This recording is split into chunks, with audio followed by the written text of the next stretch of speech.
This is Amy Chan from CakeDecoratingSchool.com, and if you like cake decorating, you're in the right place.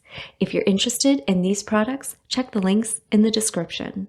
In this video, we're talking about citric acid, and you might be wondering what we're using this for and what it is. So citric acid is a weak organic acid. It occurs naturally in citrus fruits, and this stuff comes in a powder form. So it's going to give you a great tart sour taste, and it's used commonly in candy making and things like canning. And as you can see from the top, it has other uses in the house as well.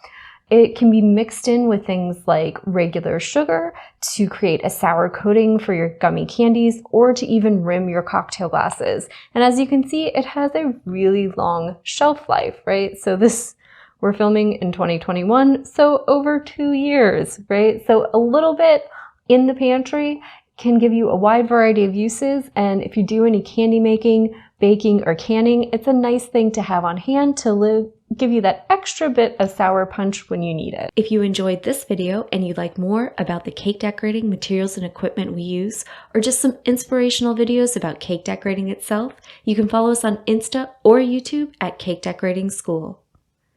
If you'd like to know more about yearly membership and what it entails, you can go to www.cakedecoratingschool.com for more information. And if you're interested in these products, you can check the links in the description.